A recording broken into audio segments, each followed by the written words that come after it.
On a quiet Sunday morning in Antwerp, Belgium, the impossible had already happened. The streets around the Diamond District were calm. Shops were closed. Security patrols moved like clockwork, just as they did every weekend. Nothing looked unusual. But inside the Antwerp Diamond Center, behind layers of reinforced steel, time-locked doors, infrared heat sensors, seismic detectors, magnetic locks, and 24/7 surveillance, more than 100 safety deposit boxes had been silently emptied. Over $100 million in diamonds, gold, and cash gone. No alarms had sounded, no vault door had been blown open, no cameras had captured masked intruders. It was as if the building itself had decided to give up its secrets.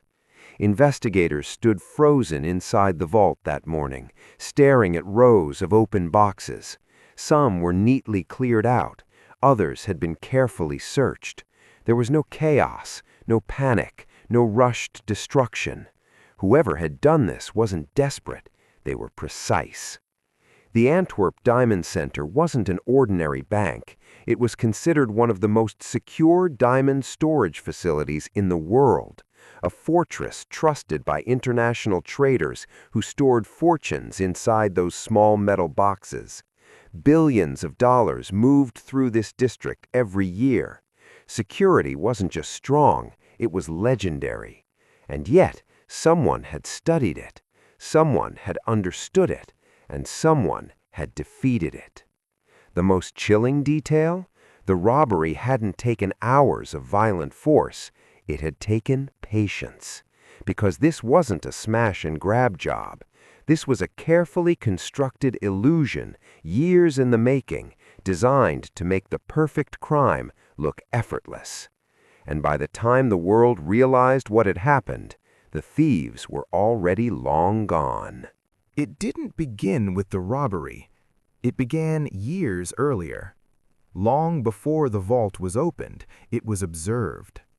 A man arrived in Antwerp calling himself Leonardo. Well-dressed, soft-spoken, Italian. He rented a small office in the Diamond District, just steps away from the Antwerp Diamond Center. He said he was a diamond trader, and he behaved like one. He attended meetings, he paid his rent on time, he stored small parcels in the vault like any legitimate client. In a district built on reputation, that was enough. Trust in Antwerp isn't built with contracts, it's built with familiarity, and Leonardo understood that better than anyone. What no one knew was that his real name was Leonardo Notarbartolo, and he wasn't building a business, he was building access. For nearly 2 years, he studied the building the way an investor studies a balance sheet. He mapped guard rotations, he memorized camera placements, he timed how long security doors stayed unlocked. He observed which systems were automated and which relied on human routine. The Antwerp Diamond Center wasn't protected by one lock, it was protected by layers. A massive vault door weighing several tons, a time lock mechanism that couldn't be opened outside preset hours, infrared heat sensors to detect body movement, seismic detectors to sense vibration, magnetic fields guarding the inner vault, and constant surveillance. On paper, it was a fortress, but fortresses are systems, and systems have patterns. Leonardo wasn't alone. Slowly, quietly, he assembled a team. Not reckless criminals, specialists. An electronics expert, a master of locks, a surveillance technician, a logistics coordinator. Each man had one job. No improvisation, no ego. They rehearsed. They built practice setups that mimicked parts of the vault's defenses. They tested alarm responses. They experimented with ways to neutralize infrared beams without triggering alerts. One solution was almost absurd in its simplicity. Hairspray. A fine mist could temporarily obscure certain infrared sensors just enough to prevent detection without setting off the alarm. It wasn't brute force, it was controlled interference. They learned how to move slowly enough to avoid motion triggers, how to bypass magnetic contacts, how to manipulate locking mechanisms without leaving visible damage. Every weakness wasn't a flaw in engineering, it was a flaw in assumption. The system assumed no one would spend years studying it. And then they waited. Timing mattered more than skill. February 2003, a quiet weekend, fewer traders, minimal activity. Late Saturday night, using legitimate access credentials, they entered the building. Nothing looked suspicious, because technically, nothing was. They moved through the first layer of security calmly, then the second, then the third. Heat sensors were neutralized, alarm circuits were carefully disabled, magnetic systems were bypassed. No sparks, no explosions, just silence. Then the vault door turned. Inside were 160 safety deposit boxes. They didn't smash everything, that would have been sloppy. Instead, they targeted specific boxes believed to hold the highest value. Boxes belonging to international dealers storing uncut diamonds, gold, and large cash reserves. They worked for hours, methodical, focused, unhurried. No fingerprints, no unnecessary damage, no chaotic mess. By early morning, they were finished. The vault was closed, the building locked, the street outside still quiet. From the outside, Antwerp looked exactly the same, but inside that vault, more than $100 million had vanished. And here's what makes this part unsettling. The system didn't fail dramatically, it failed quietly. Every layer worked the way it was designed to. It just wasn't designed for someone who understood all the layers at once. Security is often built to stop force. It's rarely built to stop patience. And that distinction would soon become very important, because while the robbery itself had been nearly flawless, the mistake that would unravel everything hadn't happened yet. It was still waiting, not inside the vault, but somewhere far less secure and far more human. Monday morning began like any other in Antwerp's diamond district. Traders arrived early. Security doors unlocked on schedule. The building looked untouched, but inside the vault, something felt wrong. When investigators entered the lower security level, the silence was unusual. Too clean, too calm. Then they saw it. Safety deposit boxes, slightly open. One by one, drawers were pulled out. Empty. More empty. And more. Within hours, the scale became clear. Over $100 million worth of diamonds, gold, and cash had vanished.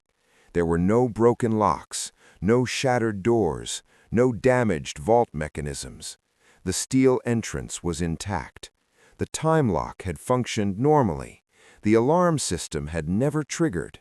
No emergency signal, no alert call, no red flags in the control room. Even more disturbing, there were no fingerprints, no visible tool marks, no chaos. It didn't look like a robbery. It looked like the valuables had simply disappeared. By midday, the media arrived. Cameras crowded the narrow streets. Satellite vans lined the district. Headlines spread quickly across Europe. The heist of the century. The number alone was staggering, but what truly stunned authorities was how clean it was. Police initially suspected an inside job. It had to be. No outsider could bypass that many layers without help. A special investigative task force was formed. Detectives began retracing every movement inside the building over the previous weekend. They reviewed security footage. They checked alarm records. They scanned maintenance logs. Nothing. Early leads collapsed quickly. No suspicious forced entry, no suspicious vehicle caught on surrounding cameras, no obvious suspects. That's when attention shifted inward, toward the tenants, toward those who had legitimate access. Investigators pulled access logs, names, timestamps, entry cards used during the weekend. Patterns began to form. One tenant's credentials had been used late Saturday night. The name was familiar, Leonardo. At that moment, suspicion quietly found its direction.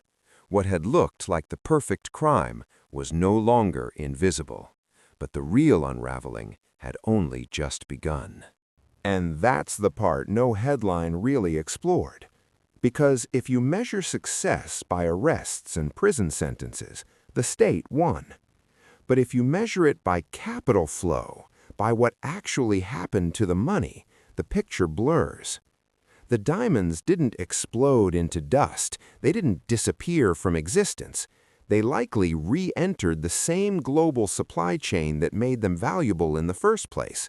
Cut smaller, recertified, mixed into legitimate inventories, sold across borders where origin stories fade and paperwork resets.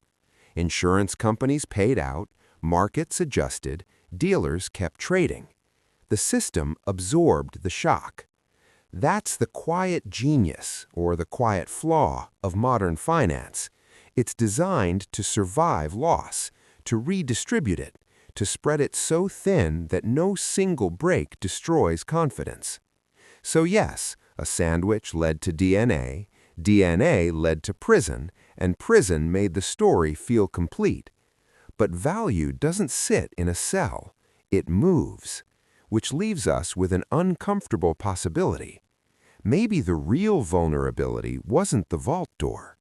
Maybe it was the assumption that once something is stolen, it can't become legitimate again. And if that's true, then the question isn't whether this was the perfect crime that failed. The question is whether it quietly proved how resilient and how flexible our financial systems really are.